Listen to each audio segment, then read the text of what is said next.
Hello guys, good morning to all. My name is Shivam Tyagi. Welcome to Study Funda. So here is the complete newspaper analysis of 14th to 17th April 2021.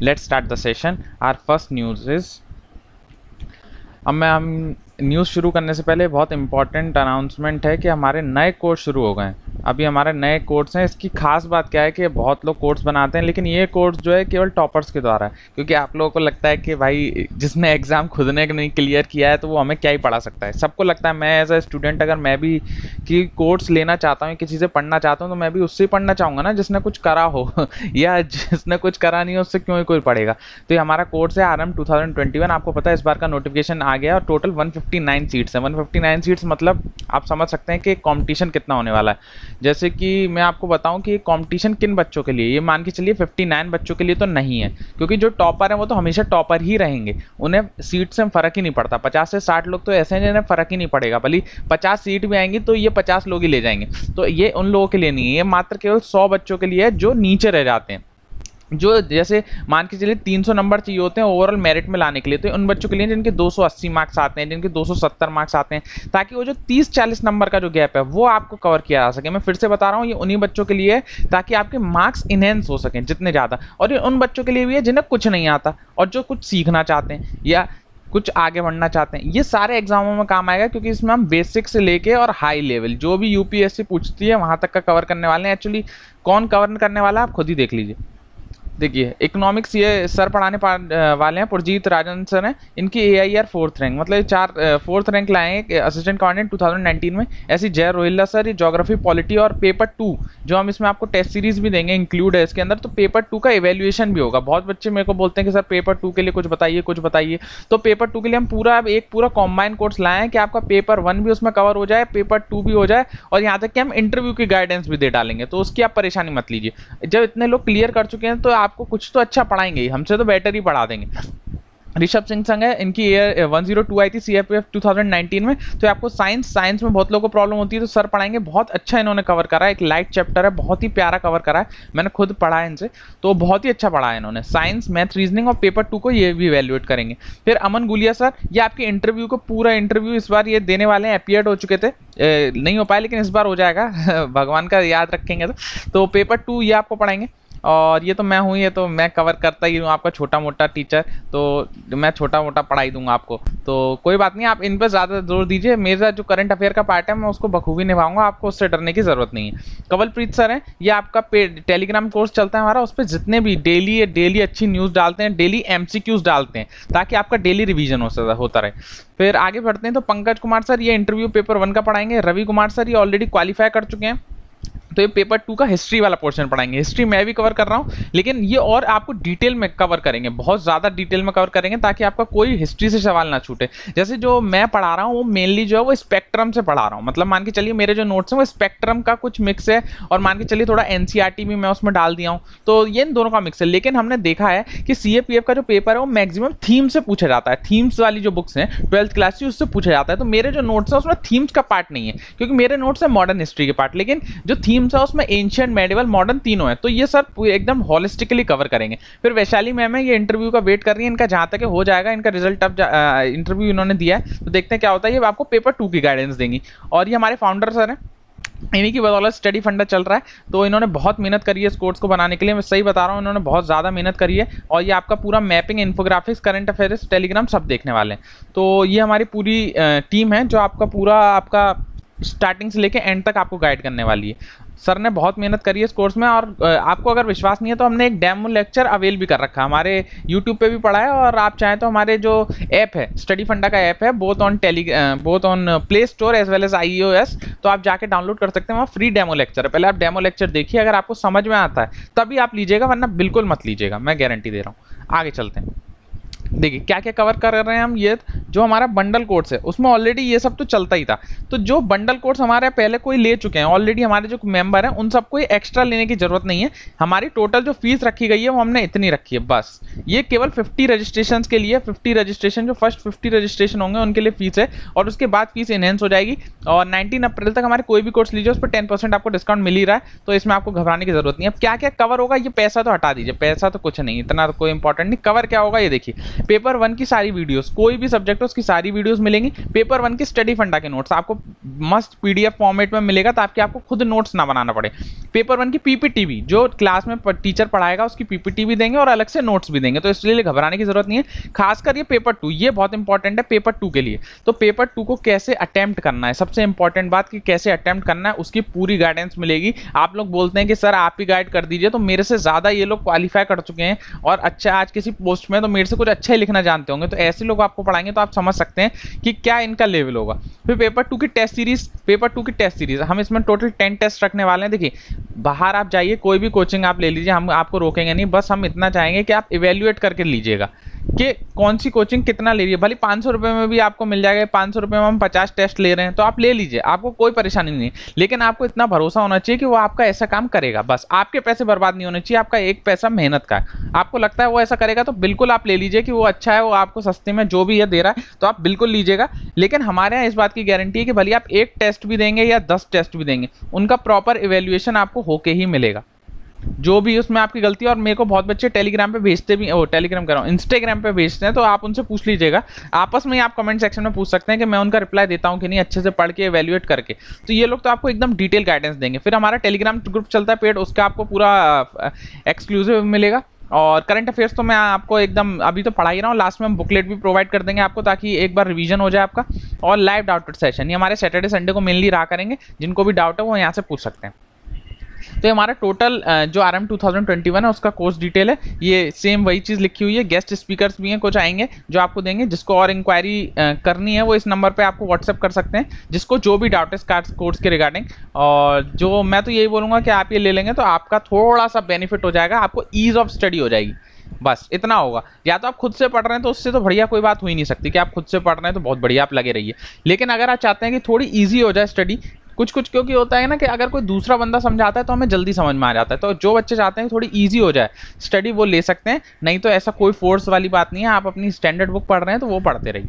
लेकिन चाहता है कि अगर कुछ extra marks fetch हो जाए 10-20 number, तो आप ले लीजिए, आपका फ़ायदा है, मैं रिकमेंड कर रहा हूँ। तो मेरे पे जिन बच्चों को भरोसा है वो तो ले ही सकते हैं। अब हम आज की न्यूज़ शुरू करते हैं। आज का मैं वैसे आपको पता है कि मैं अपने में कभी भी ऐसे करता नहीं हूँ, स्टार्टिंग में मैं ये सब डाल के, लेकिन कोई बात नहीं, अच्छा कोर्स था इसीलिए मैंने रिकमेंड करा, नहीं तो मैं भी नहीं करता हूँ। आपको जितने बच्चे मेरे पुराने स्टूडेंट्स हो पूछ सकते हैं कि मैं कभी ऐसे नहीं करता हूँ। तो आज से हम पहली न्यूज़ की तरफ चलते हैं। ये देखिए अपनी पहली news, state obliged to facilitate access to education से सुप्रीम कोर्ट।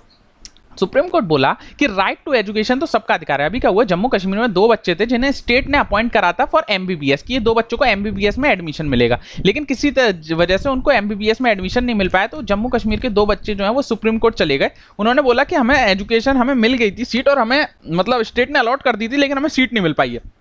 तो सुप्रीम कोर्ट ने स्टेट को फटकार लगाई कि ऐसा क्यों कर रहे हो। राइट टू एजुकेशन जो सबका अधिकार है, और इन एवरी स्टेज, मतलब ऐसा नहीं है कि बस आपने प्राइमरी में दे दी, प्राइमरी में अधिकार दे दिया, नहीं, आपको सेकेंडरी में भी अधिकार देना पड़ेगा, आपको हायर एजुकेशन में भी अधिकार देना पड़ेगा। तो ये कहाँ लिखा हुआ है याद रखिएगा, ये इंपॉर्टेंट हमारे लिए न्यूज़ नहीं, अपने लिए इंपॉर्टेंट है। आर्टिकल 21A याद रखिएगा, राइट टू प्राइमरी एजुकेशन या फ्री एंड कंपल्सरी एजुकेशन बोलते हैं। इसमें 6 से 14 साल के बच्चों को फ्री एजुकेशन प्रोवाइड की जाएगी। आर्टिकल 21A जो है ये स्टार्टिंग में कॉन्स्टिट्यूशन में नहीं था, इसे कॉन्स्टिट्यूशन अमेंडमेंट के थ्रू ऐड किया गया बाय 86 कॉन्स्टिट्यूशन अमेंडमेंट एक्ट 2002, इसके थ्रू इसे ऐड किया गया है right to education, free and compulsory education को। इसमें 6 से 14 साल बच्चों को कंपल्सरी एजुकेशन देना ही देना है, ठीक है। एक जो राइट टू एजुकेशन है वो हमारा एक ऐसा आर्टिकल है जो हमारे फंडामेंटल राइट में भी आता है, जो हमारे डीपीएसपी में भी आता है। डीपीएसपी मतलब directive principle of state policies, and FD जो फंडामेंटल ड्यूटीज हैं, तीनों में राइट टू एजुकेशन का प्रावधान है। एक यही ऐसा इकलौता आर्टिकल है जो तीनों में कवर होता है। तो ये फंडामेंटल ड्यूटीज में भी बाद में ऐड हुआ है, आपको पता है 86 कॉन्स्टिट्यूशन अमेंडमेंट एक्ट से ये ऐड हुआ है बाद में। पहले 10 एफडीज होती थी फंडामेंटल ड्यूटीज, और लेट राइट टू एजुकेशन जो है वो 11th ऐड हुई है।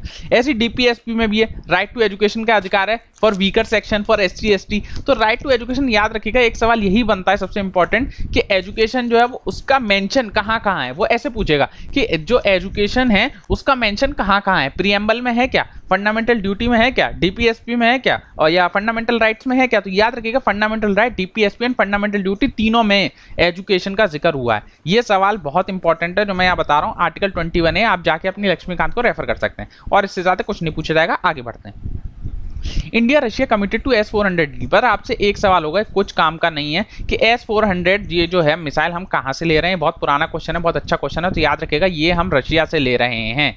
याद रखिएगा S-400 ये अपना एक क्या है कि एक डिफेंस सिस्टम है। अगर कोई बाहर से हम इंडिया पे हमला करता है थ्रू मिसाइल, तो एक डिफेंस की तरह काम करेगा। ये इसके अंदर से मिसाइल निकलेगी और जो आने वाली मिसाइल है उसको खत्म कर देगी। तो S-400 आप याद रखिएगा एक इंडिया का मिसाइल का डिफेंस सिस्टम है जो हम रशिया की मदद से परचेज कर रहे हैं। क्या हुआ था कि अमेरिका जो है वो रशिया को पसंद नहीं करता, आपको पता है, तो अमेरिका ने सारी कंट्रीज पे बैन लगा दिया था या रिस्ट्रिक्शन लगा दिया था जो भी रशिया से डील कर रहे थे। लेकिन इंडिया को उसने थोड़ा सा स्वीट फेवर दिखाते हुए ये बोल दिया था कि आप S-400 रशिया से ले सकते हैं। तो स्वीट फेवर वाली कोई बात नहीं थी। अगर अमेरिका हमारे ऊपर रिस्ट्रिक्शन भी लगाता तब भी हम S-400 की डील तो हम रशिया से करने ही वाले थे, क्योंकि हम रशिया हमेशा हमारा साथ देता है जब हमें जरूरत होती है। अमेरिका तो छोड़ के भाग जाता है, तो हमें इससे फर्क नहीं पड़ता। हमने जब डील करी है, आज भी हम बहुत ज़्यादा जो डिफेंस इक्विपमेंट है वो हम रशिया से बाय करते रहते हैं। आगे चलते हैं, और कुछ इतना काम का नहीं है। S-400 बस याद रखिएगा और डिटेल इतना जाने की जरूरत नहीं। आगे चलते हैं। ये काटसा लो जो है ना, यही मैं बता रहा हूँ, यही है जो अमेरिका लगाता है सबके ऊपर। याद रख सकते हैं काटसा, ये लिखा हुआ है, चलो दिख जाता है तो मैं बता देता हूँ।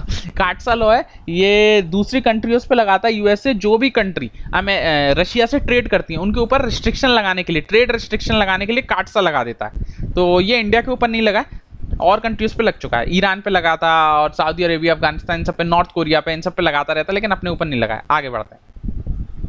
Hope India review stand on facts. तो अभी क्या बात हो रही है कि अभी सिंगापुर के जो मिनिस्टर हैं वो बात कर रहे हैं इंडिया के बारे में कि इंडिया को RCEP को ज्वाइन करना चाहिए। अब RCEP क्या है, अब मैं इसको आपको बताता हूँ। हमारे यहाँ एशियन कंट्रीज हैं, आपको पता होगा एशियन कंट्रीज हैं। एशियन कंट्रीज कौन सी हैं? जो हमारी ईस्ट साइड में, जैसे एशियन कंट्रीज टोटल कितनी है पहले मैं ये बता देता हूँ। टोटल एशियन कंट्रीज 10 है, याद रखिएगा।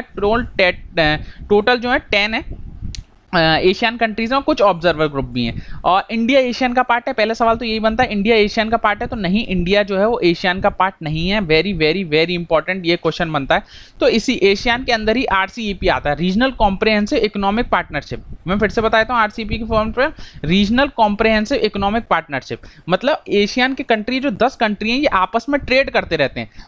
तो इसका मतलब क्या है कि इंडिया को ये बोल रहे थे कि आप भी RCEP का पार्ट बन जाइए ताकि आपके थ्रू भी हम ट्रेड कर सकें। तो इंडिया ने मना कर दिया कि नहीं, हम RCEP का पार्ट नहीं बनेंगे। इंडिया इससे एग्जिट हो गया। इंडिया पहले इसका पार्ट था लेकिन बाद में इससे एग्जिट हो गया। क्यों? क्योंकि चाइनीज आ गए थे। चाइनीज ने क्या कर दिया था, इम्बैलेंस कर दिया था। क्योंकि वो क्या करता था, चाइनीज की गुड्स को तो वो अलाउ कर रहा था कि हम आपके यहाँ गुड्स को तो अलाउ कर रहे हैं, अपने यहाँ इंडिया के जितना गुड्स आ रहा है वो तो अलाउ कर रहे हैं, लेकिन हम सर्विसेज को अलाउ नहीं कर रहे। तो इंडिया इसके चक्कर में RCEP से बाहर निकल गया। तो याद रखेंगे इंडिया जो है ना वो एशियन का पार्ट है ना वो RCEP का पार्ट है। बस इससे ज्यादा आपको नहीं पूछा जाएगा। एशियन कंट्रीज कौन कौन है? 10। तो ये Indonesia, Singapore, Brunei, Thailand, Malaysia, Indonesia, ये सारी इसकी पार्ट है एशियन कंट्री 10। इंडिया इसका पार्ट नहीं है, मैं फिर से बता रहा हूँ।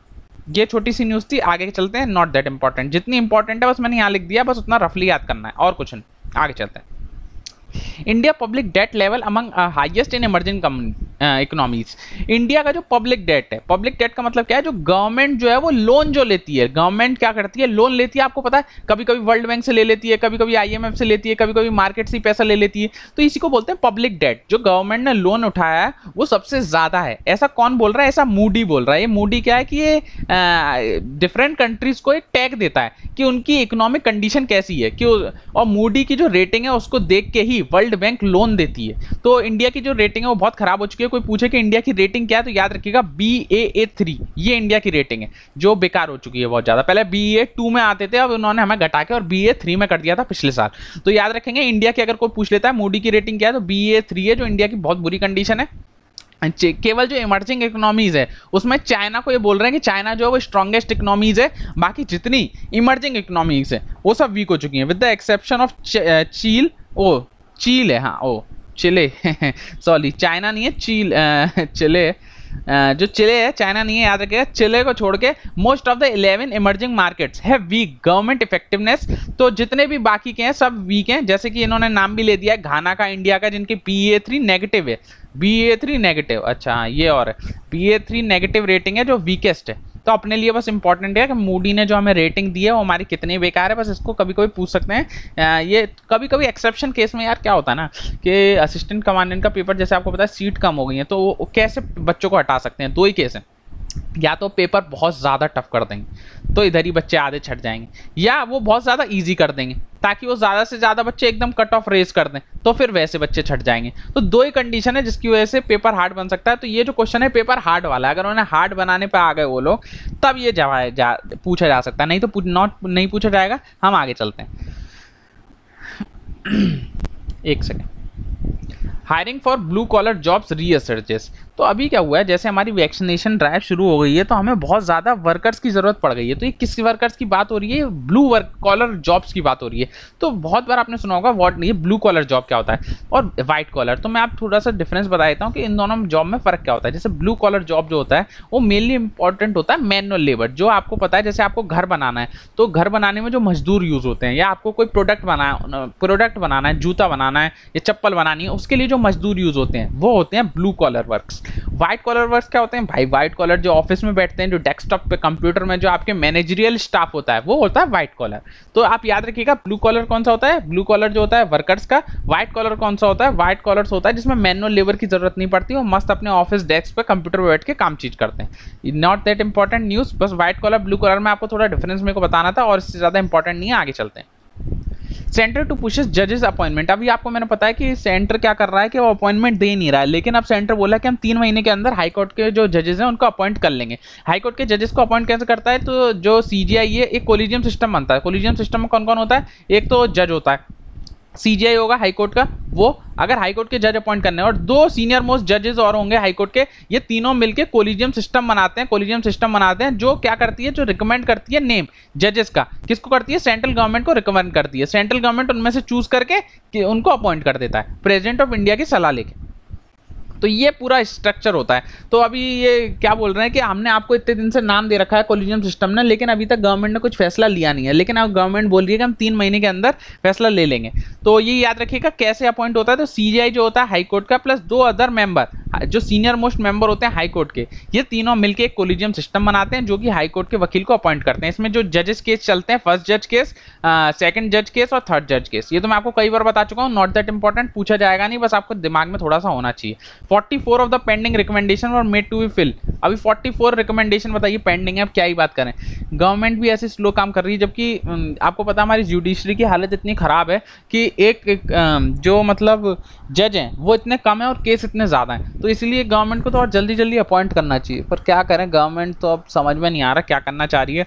हर चीज़ में कटौती चल रही है। आप कोई भी जॉब देख लीजिए, भले आप देखिए एसएससी सीजीएल में मतलब अभी टोटल मैं इस साल देख रहा था 7000 टोटल वैकेंसी है, और अगर आप पिछला पास्ट ट्रेंड देखेंगे तो 4 से 5,000 वैकेंसी तो केवल इंस्पेक्टर की होती थी, जो टैक्स इंस्पेक्टर होते थे उनकी। अब टोटल ही सीट 7,000 है। कहाँ 20-15-20,000 भर्तियां होती थी अच्छी खासी एसएससी सीजीएल में, अब 7,000 रह गई हैं। और असिस्टेंट कमांडेंट की तो आप हालत देखते ही आ रहे हैं, कहाँ 500, फिर 300, अब 159, उसके बाद अब 50-60 ही रह जाएंगी। एसएसबी में तो 1 सीट दी है, एसएसबी वालों को ज़रूरत नहीं है क्या, पता नहीं, लेकिन क्या ही बोलें। कोई बात नहीं, जितने भी बच्चे हैं मेहनत करिए, मेहनत से ही होगा। भले आपको ये नहीं सोचना चाहिए कि सीट कम है, 159 है, पर 159 की सीट आपको थोड़ी चाहिए, आपको तो 1 सीट चाहिए ना। सब बच्चों को 1 ही सीट चाहिए, तो आप बस 1 सीट के लड़िए ना, आप बाकी की सीट को देखिए मत।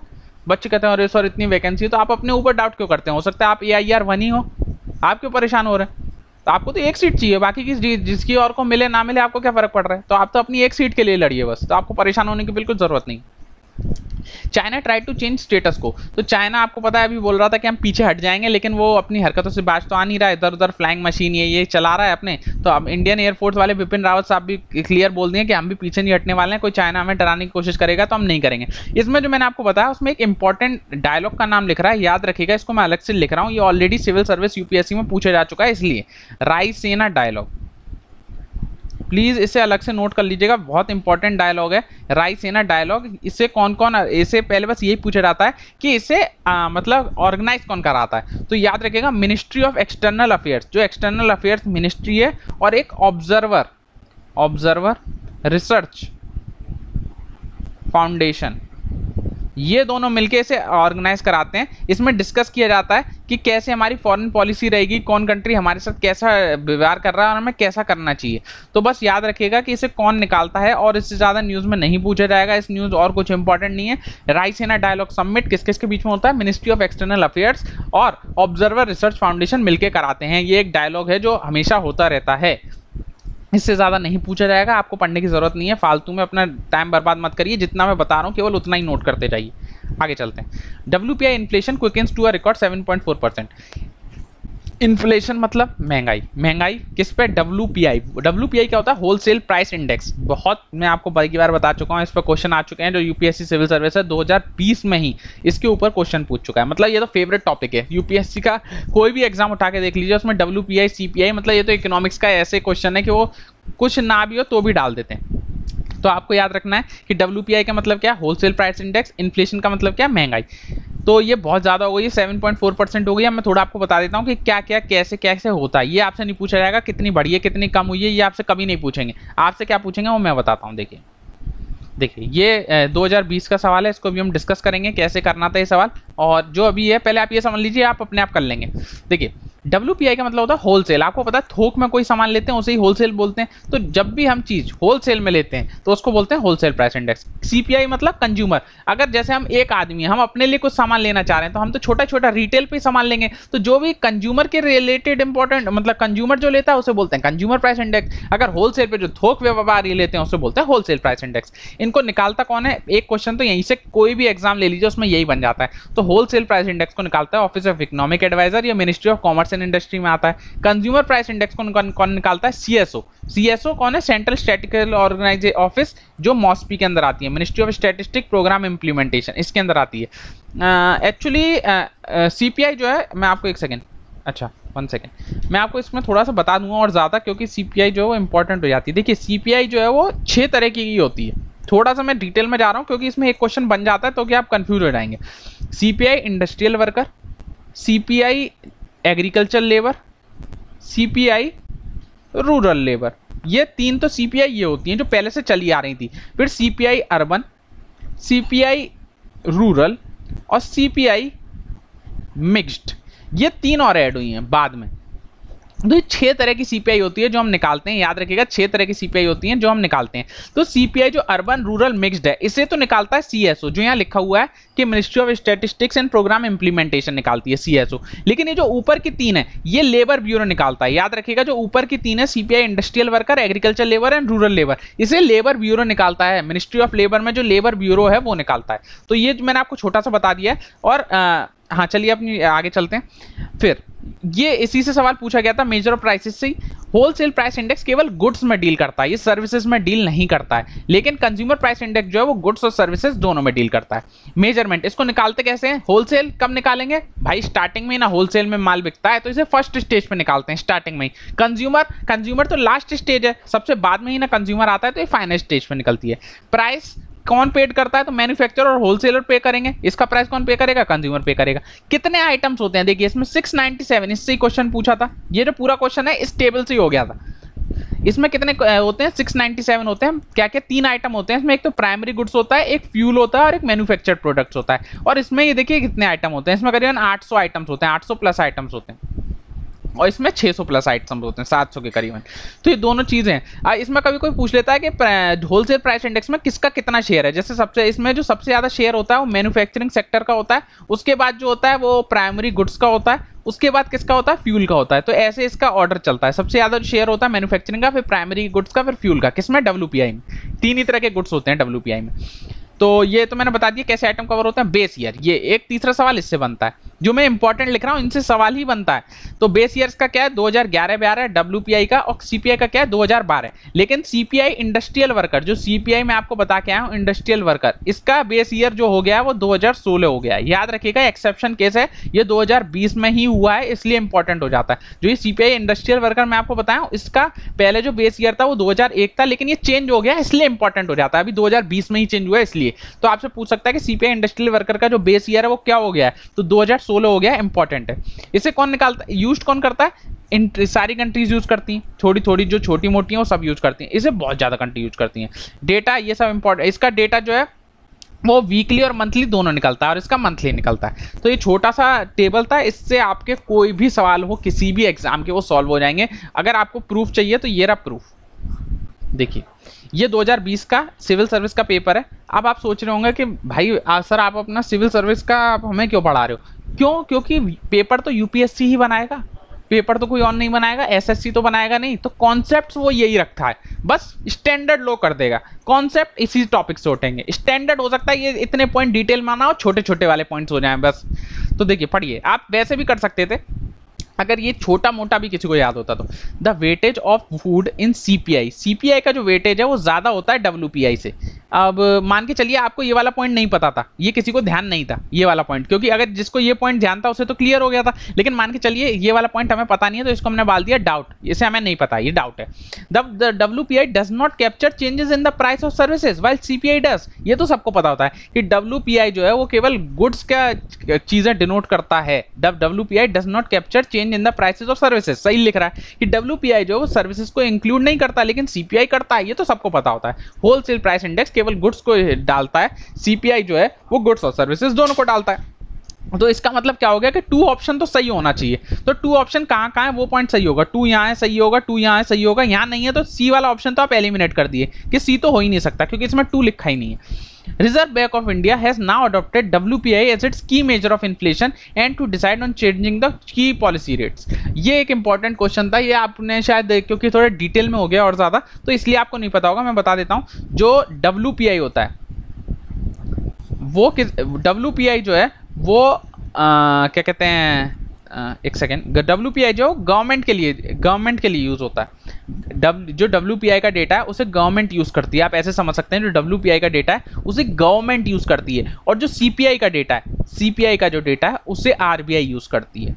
ये और डिटेल में चले गए, ये हमें तो मतलब जो सिविल सर्विस की पढ़ता है उसको तो इतना पता होता है, लेकिन आपको शायद नहीं पता होगा। तो इसमें उल्टा लिख रहा है कि रिजर्व बैंक ऑफ इंडिया जो है वो WPI का डेटा यूज करती है, तो नहीं, तीसरा पॉइंट गलत था कि RBI जो है वो WPI का डेटा यूज नहीं करती है, CPI का डेटा यूज करती है। CPI का डेटा यूज करके ही डियरनेस अलाउंस निकलता है। जब आपकी सरकारी नौकरी लग जाएगी तो आपको डियरनेस अलाउंस मिलेगा, तो CPI का डेटा यूज करके डियरनेस अलाउंस भी निकाला जाता है। तो जैसे आपको पता चलता है कि थर्ड पॉइंट नहीं है तो आपका ये पॉइंट फिर कट जाता। फिर दूसरा पॉइंट तो दोनों में मतलब दूसरा पॉइंट तो सही है और पहला वाला पॉइंट भी सही है। क्यों सही है? क्योंकि हमने यहाँ पढ़ चुका है कि WPI में से केवल 700 गुड्स होते हैं और CPI में 800 गुड्स होते हैं। तो यहीं लिख रहा है कि CPI का वेटेज जो है वो ज्यादा है WPI से, तो हाँ ये सही बात है। तो इसका आंसर 1 और 2 ओनली था, ये इसका आंसर था। बहुत ईजी क्वेश्चन था, केवल थोड़ा सा दिमाग लगाना था।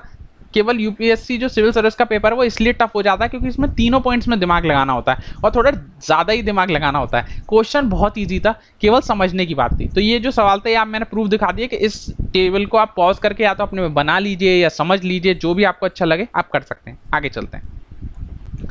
Math goals and arms are forced to stop them all. तो भाई ये हमारी CAPF ही है एक, क्योंकि इसे अभी क्या कहते हैं इंडियन आर्मी में इंडक्ट नहीं किया गया है। तो आसाम राइफल्स हैं, ये CAPF का पार्ट है। इसे एक तो मिनिस्ट्री ऑफ होम अफेयर्स भी कंट्रोल करती है और मिनिस्ट्री ऑफ डिफेंस इस भी कंट्रोल करती है। तो ये बहुत अच्छी फोर्स है।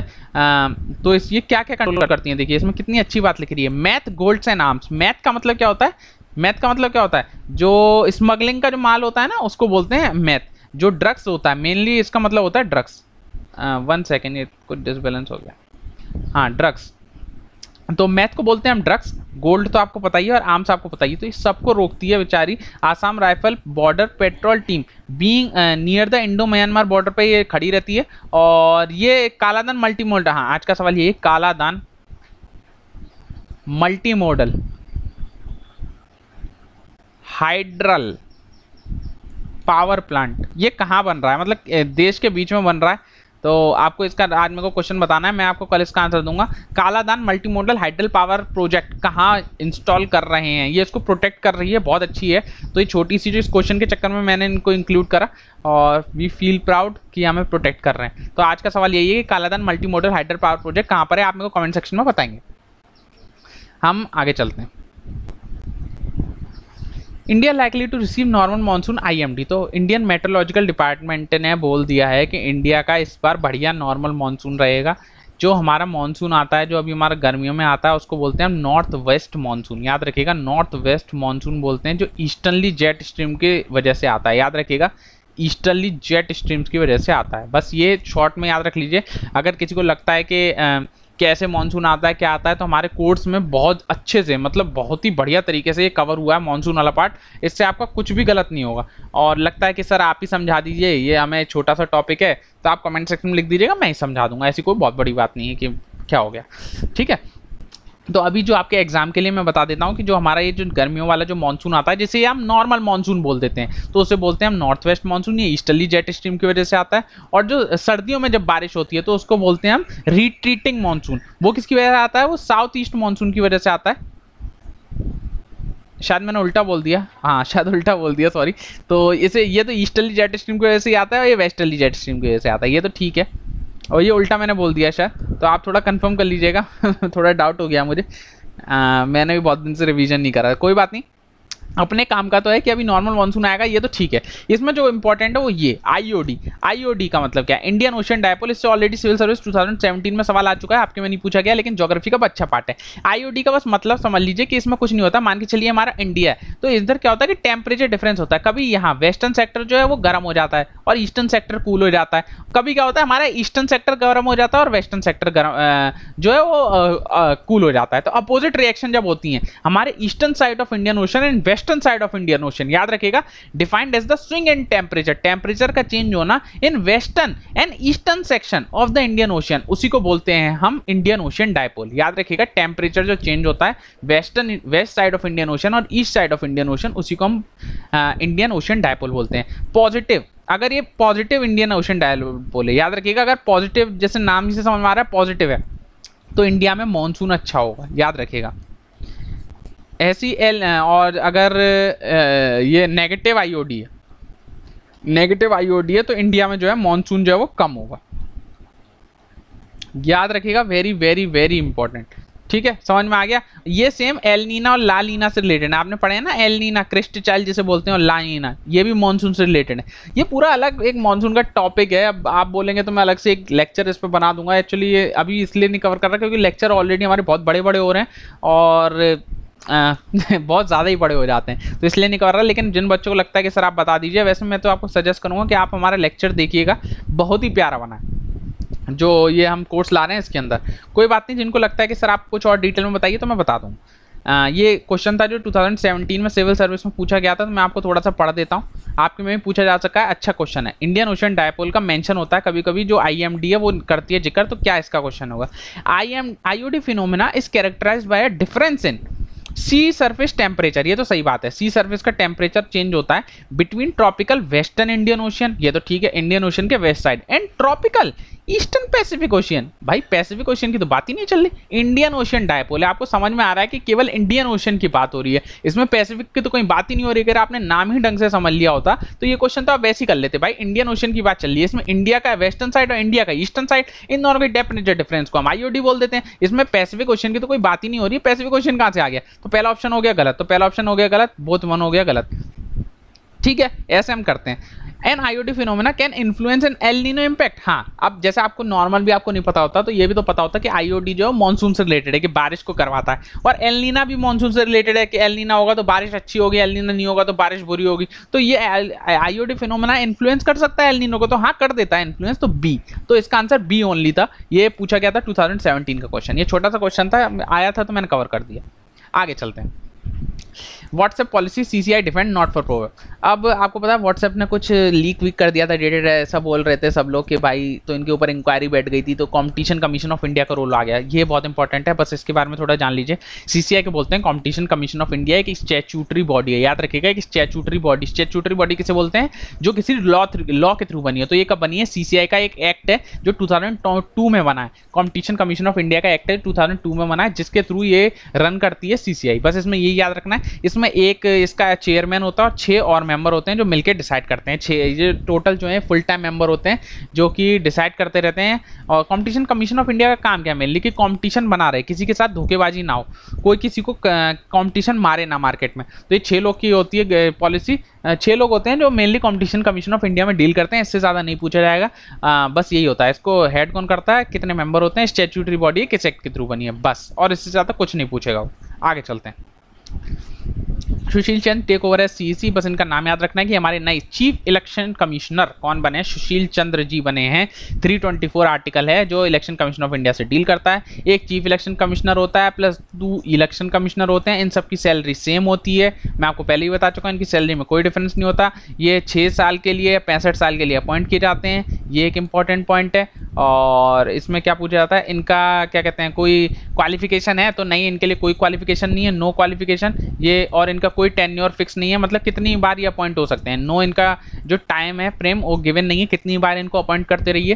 फिर इनको अपॉइंट कौन करता है, तो प्रेसिडेंट ऑफ इंडिया इनको अपॉइंट करता है। लेकिन इनको रिमूव कौन करेगा, इनको प्रेसिडेंट ऑफ इंडिया या प्लेजर ऑफ प्रेसिडेंट मिला हुआ है तो नहीं, नो पीओपी। इन्हें प्रेसिडेंट ऑफ इंडिया अपॉइंट कर सकता है, प्रेसिडेंट ऑफ इंडिया अपॉइंट कर सकता है, लेकिन इन्हें रिमूव प्रेसिडेंट ऑफ इंडिया नहीं करेगा। रिमूव कौन करेगा, रिमूव करेगी पार्लियामेंट। पार्लियामेंट कैसे रिमूव करेगी, जैसे सुप्रीम कोर्ट के जज को रिमूव किया जाता है वैसे ही सीईसी को रिमूव किया जाएगा। सुप्रीम कोर्ट के जज कैसे रिमूव होते हैं, बाय स्पेशल मेजॉरिटी। जब दोनों जो हमारी लोकसभा और राज्यसभा उसमें हमारी स्पेशल मेजॉरिटी से कोई डिसीजन पास होगा तब सुप्रीम कोर्ट के जज को रिमूव कर सकते हैं। ऐसे ही पार्लियामेंट जब पास करेगी motion against chief election commissioner तभी चीफ इलेक्शन कमिश्नर को निकाला जा सकता है। प्रेसिडेंट ऑफ इंडिया इसको अपॉइंट करते हैं लेकिन इनको रिमूव नहीं कर सकते, याद रखिएगा। जो चीफ इलेक्शन कमिश्नर है उसको नो पीओपी, ऐसे याद रखिएगा, no POP, no pleasure of president. Pleasure of president नहीं है, मतलब इनको रिमूव नहीं कर सकते प्रेसिडेंट साहब। तो ये हमारा सीईसी के बारे में छोटी सी बात थी, आगे चलते हैं। Last 2 rhinos translocated under IRB, ये हमारा इंडियन राइनो का विजन है, आईआरबी 2020 बोलते हैं। इसमें 2 जो राइनोज हैं उनको ट्रांसलोकेट किया, मतलब एक जगह से लेके दूसरी जगह भेजा गया। कहाँ से भेजा गया, इन आसाम में मानस नेशनल पार्क है, याद रखिएगा, transported from Pobitora wild life sanctuary. तो बस इन दोनों का याद रखिएगा, कहाँ के नेशनल पार्क हैं याद रखिएगा please, very very very important. ये आसाम का पार्ट है और इसमें जगह लिख रही है across 4 protected area beyond Kaziranga national park, Orang national park and Pobitora. इन तीनों के बारे में आप अच्छे से पढ़ लीजिएगा, आप फोटो जाके देखिएगा, ये जरूर देखिएगा कि इनके अंदर से नदी कौन सी निकल रही है। ये आज का सवाल है कि इनके अंदर से एक इंपॉर्टेंट नदी है, लगभग तीनों के अंदर से निकल जाती है। तो कौन सी है उसका नाम बताएंगे, काजीरंगा, औरांग और पोबितोरा के बीच से एक नदी निकलती है, उसके बारे में बताएंगे। जो राइनो जो ट्रांसलोकेट हो रहे हैं इसको वर्ल्ड हेरिटेज साइट का भी दर्जा मिला हुआ है, 2011 में मिला हुआ है। 1 हॉर्न राइनो भी होते हैं, 1 हॉर्न राइनो भी होते हैं, आपको पता है, ठीक है। ये अपना जो बस आपको जो पढ़ना है वो बस इन तीनों जो नेशनल पार्क मैंने नाम बताया ये कहाँ लोकेटेड है ये देखना है, प्लस इनके अंदर से एक नदी पास हो रही है उसके बारे में आप मेरे को बताएं। आगे चलते हैं। All gold jewellery must have hallmark from June. तो अभी क्या है कि जितनी भी गोल्ड ज्वेलरी है उसमें पहले से भी हॉलमार्क आता था, लेकिन जो ज्वेलरी जो नकली ज्वेलरी जिसे बोलते हैं उस पर नहीं आता था। जो 14 या 18 कैरेट की होती थी, 22 कैरेट की होती थी, उस पर नहीं आता था। लेकिन अब गवर्नमेंट ने बोला है कि अगर नहीं हुआ ऐसा बाबा, अगर हॉलमार्क नहीं लगाए बाबू तो 5000 का जुर्माना ठोक देंगे तुम्हारे ऊपर। अब हम 5000 कह रहा हूँ, 5 times the cost of project, मतलब कि चलिए कि 1 तोले की कीमत 5000 है, 4 तोला भी आ गया तो 20000 का 5 गुना जो है वो 5 गुना 5 दूनी 10, तो 1 लाख रुपए का जुर्माना हो जाएगा केवल 20000 के चीज पे, अगर BIS हॉलमार्क नहीं होगा। BIS क्या है याद रखिएगा, फुल फॉर्म पूछी जा सकती है, ऑलरेडी शायद कहीं पूछी गई है, मेरे को ध्यान नहीं है BIS की फुल फॉर्म कहाँ पूछी है, कहीं तो पूछी है किसी एग्जाम में। तो इसकी फुल फॉर्म है ब्यूरो ऑफ इंडियन स्टैंडर्ड, याद रखिएगा ब्यूरो ऑफ इंडियन स्टैंडर्ड। ऐसे ट्रायंगुलर मार्क होता है ये, जिसमें यहाँ BIS का हॉलमार्क होता है जो शुद्धता की पहचान करता है कि गोल्ड जो है वो शुद्ध कितना है, गोल्ड हॉलमार्क बोलते हैं। पहले बहुत ऐड आता था, अगर आपने नेशनल देखा होगा तो उसमें बहुत ज़्यादा ऐड आता था कि BIS हॉलमार्क वाला ही सामान लें। तो ये तो BIS के बारे में छोटी सी जानकारी थी जो मैंने आपके साथ शेयर कर दी। हम आगे चलते हैं।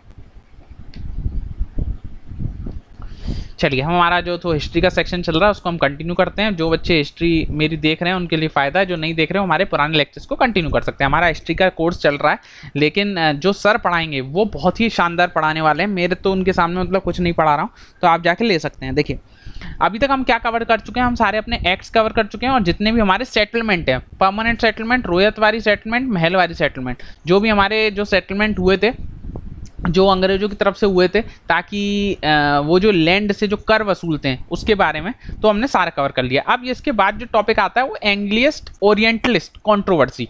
एंग्लिस्ट किन्हें बोलते हैं, जो अंग्रेज होते हैं उनको एंग्लिस्ट बोलते हैं। ओरिएंटलिस्ट किसने बोलते हैं, जो हिंदूवादी होते हैं उनको बोलते हैं, जो देश प्रेमी होते हैं उनको बोलते हैं ओरिएंटलिस्ट कंट्रोवर्सी। तो अंग्रेज और हिंदू बोल रहा हूँ, हिंदुस्तानी लोगों में, इन दोनों में कंट्रोवर्सी हो गई। देखिए, बेंटिक जो हमारे थे, जो वाइसरॉय थे, उन्होंने अपॉइंट कर, वॉइसरॉय बोल रहा हूँ, अभी वॉइसरॉय नहीं बोलेंगे, अभी बोलेंगे governor general, sorry governor general बोलेंगे। वॉइसरॉय कब बोलेंगे वो मैं बताऊंगा। अभी बेंटिक जो है उनको गवर्नर जनरल ऑफ इंडिया बोलेंगे। तो ये इन्होंने अपॉइंट करा था मकौले। मकौले एक आदमी है, इनको अपॉइंट किया गया था। तो मकौले ने क्या करा, मकौले जब आए तो उन्होंने फेवर कर दिया इंग्लिश वाले लोगों को कि हम तो इंग्लिश का फेवर करेंगे, because he want more man power and have no respect to vernacular language. Macaulay ये चाहते थे कि हमारे पास ज्यादा से ज्यादा लोग ऐसे हों जो हमारी भाषा समझ सकें, और उनके हिसाब से क्या था कि वर्नाकुलर लैंग्वेज जैसे हमारी हिंदू, उर्दू, पंजाबी, उड़िया, ये सब उन्हें बेकार लगती थी। तो मकौले ने किसको फेवर करा, इंग्लिश को फेवर करा। बस आपसे यही सवाल पूछा जाएगा। और मकौले को अपॉइंट किसने करा, तो बेंटिक ने अपॉइंट करा था।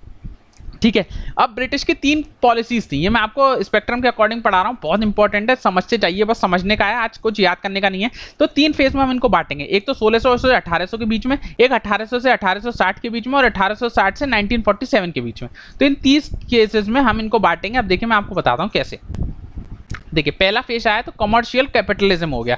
जैसे जो मैंने पहला सा बोला 1600 से 1800, तो पहले क्या हुआ, सबसे पहले 1600 में जो कंपनी आई थी, अंग्रेज जो आए थे, वो एज अ ट्रेडिंग कंपनी आई थी। EIC act as a trading company. लेकिन जैसे ही जो 1757 में बैटल ऑफ प्लासी का जैसे युद्ध होता है और बैटल ऑफ बक्सर का जैसे युद्ध होता है, तो उन्हें दीवानी राइट्स मिल जाते हैं। तो दीवानी राइट मिल जाएंगे तो उन्हें ज्यादा पावर आ गई, अब तो फ्री में कुछ भी ट्रेड कर सकते हैं। फिर बात क्या हुआ कि उन्होंने क्या करा कि उन्होंने इंडिया जो Boolean stopped bring bullion now Indian wealth used known as investment। तो अब उन्होंने क्या करा कि पहले तो अंग्रेज जो क्या करते थे कि अपना पैसा लाते थे इंग्लैंड से, लेकिन जैसे उन्हें दीवानी राइट्स मिले, उन्होंने क्या करा कि हम अपनी इतनी दूर से पैसा क्यों लाएं, वो यहीं से पैसा लेते थे और उस पैसे को इन्वेस्ट कर डालते थे। तो ये तीसरा पॉइंट हो गया। इन्होंने क्या करा, प्राइसेस ऑफ इंडियन गुड, जो भी इंडिया का गुड, जो भी इंडिया का माल, जैसे कॉटन, जूट, जो हमारे क्या बोलते हैं मसाले जो इंपोर्ट जाते थे, एक्सपोर्ट होते थे, उनका इन्होंने दाम 33% कम कर दिया। तो फिक्स द प्राइसेस कि जो भी माल इंडिया से एक्सपोर्ट होगा वो हमेशा 33% कम प्राइस पे एक्सपोर्ट होगा।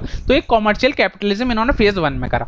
फेज 2 में क्या करा, जो हमारा 1800 से 1860 के आसपास का जो समय है उसमें इन्होंने क्या करा, इंडस्ट्रियल कैपिटलिज्म। आपको पता है इंडस्ट्रियल रिवॉल्यूशन हो चुका था इस टाइम तक। तो इंडस्ट्रियल रिवॉल्यूशन जैसे ब्रिटेन में हुआ तो मोनोपोली स्टैब्लिश्ड हो गई, ईआईसी की जो थी वो खत्म हो चुकी।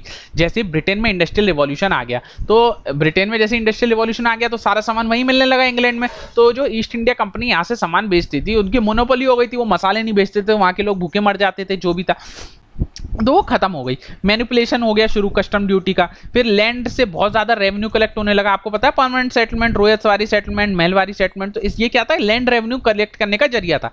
फिर कल्टीमेट मोर कैश क्रॉप, ऐसी क्रॉप उगाने लगे जिससे ज्यादा से ज्यादा पैसा बन सके। ट्रांसपोर्ट एंड कम्युनिकेशन अच्छा हो गया क्योंकि इन्होंने रेलवे लाइन डाल दी थी। New class of English educated Indian, अभी क्या करा इन्होंने कि इंडिया के लोगों को इन्होंने एजुकेट करना शुरू कर दिया, तो नई क्लास पैदा हो गई, एजुकेटेड इंडियन, जो पढ़े लिखे हिंदुस्तानी थे उनको इन्होंने पैदा कर दिया। फिर मकौले मिनट फाइंडिंग, ये एक सवाल होता है, मकौले मिनट फाइंडिंग कब आई थी, तो याद रखिएगा 1835 में आई है। मैंने यहाँ लिखा भी है स्टार बना के, पूछा जाता है मकौले मिनट फाइंडिंग किस ईयर में आई है, तो 1835 में आई है। फिर ये तीसरा जो फेस आया फाइनेंस कैपिटलिज्म, इस फेस में क्या हुआ, इन्वेस्टमेंट इन्होंने शुरू कर दिया, बैंकिंग में, इंश्योरेंस में, रेलवे में। इन्होंने टोटल 500 मिलियन पाउंड को इन्वेस्ट कर दिया। 500 मिलियन पाउंड उस जमाने में आप समझ सकते हैं कितना पैसा इन्होंने इन्वेस्ट कर दिया था रेलवे के ऊपर, ताकि इन्हें बढ़िया पैसा के ऊपर रिटर्न मिलता रहे।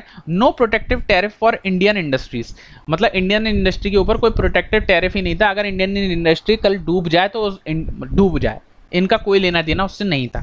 तो आज का जो मैंने टॉपिक आपको समझाया, ये आपके केवल कभी कभी कोई कॉन्सेप्चुअल क्लैरिटी के लिए मैंने केवल समझाया और कुछ नहीं। कॉन्सेप्चुअल इससे सवाल बनते हैं, इससे डायरेक्ट सवाल नहीं बनते। अब ये अपना जो इतना कवर हो चुका है कि अब जो हमारा नेक्स्ट लेक्चर आएगा उसमें हम रिवॉल्ट ऑफ 1857 शुरू करने वाले हैं। 1857 से मेनली हमारा जो मॉडर्न हिस्ट्री का पार्ट है वो शुरू ही होता है, मान के चलें तो अब हम अगले लेक्चर में वही कवर करेंगे। आज का एक इंपॉर्टेंट सवाल है, ऑलरेडी सिविल सर्विस का क्वेश्चन है, मेरे को ईयर नहीं ध्यान, लेकिन पूछ चुके हैं वो लोग कि रोयतवारी सेटलमेंट जो है वो किससे एसोसिएटेड है। तो ये मैं आपको लास्ट लेक्चर में ही मैंने पढ़ाया है, बहुत ईजी क्वेश्चन है, डायरेक्ट क्वेश्चन है, ऐसे क्वेश्चन पूछे जाते हैं। ये आपके इसमें ही पूछा जा सकता है असिस्टेंट कमांडेंट में, बहुत इजी क्वेश्चन है। रोयतवारी सेटलमेंट के बारे में अच्छे से बताया हूं, ऐसी महलवारी सेटलमेंट का भी आप मुझे बता सकते हैं कि उनको हेड किसने करा है, कि उससे कौन कौन एसोसिएटेड थे। बहुत इजी क्वेश्चन है, इसमें बस एलिमिनेट करना है अगर आपको पता होगा। तो I hope you like my lecture, please like share and subscribe. और भाई अब मैं बताइए 3-3 4-4 दिन में मान के चलिए इतना मेहनत करके वीडियो बनाता हूँ, लेकिन उसे मान के चलिए कि 300 बच्चे ही देख पा रहा है, 300 से 400 बच्चे देख रहे हैं, पता नहीं क्यों, और जो देख भी रहे हैं वो सब्सक्राइब नहीं कर रहे हैं। मान के अब ऐसे बुरा लगता है कि मतलब आप लोगों के लिए इतना मेहनत करो, आप लोग ऐसा कर देते हैं। तो मैं सबसे रिक्वेस्ट करूंगा कि ज़्यादा से ज़्यादा ये शेयर करें, ताकि ज़्यादा से ज़्यादा इस वीडियो का लाभ सबको पहुंच सके। शेयर करेंगे तभी फ़ायदा आएगा यार, मेरे को भी थोड़ा मोटिवेशन मिलेगा, नहीं तो वही है ना कि फिर मन नहीं करता बनाने के लिए। तो जितने बच्चे देख रहे हैं मैं उनसे रिक्वेस्ट करूंगा कि please like share and subscribe कर सकते हैं। मेरे को इंस्टाग्राम पे प्लीज़ फॉलो कर लीजिए, ताकि आपको लेटेस्ट अपडेट्स मिलती रहे कि मैं कब लेक्चर लाऊंगा, कब नहीं लाऊंगा, जो भी है। And also follow Study Funda on Telegram Instagram, so you can get the latest update. मेहनत करते रहिए, seat are only 159, so you have to fight, tough fight. So पढ़िए, आगे बढ़िए, मेहनत करते रहिए। Signing off today, bye bye, take care.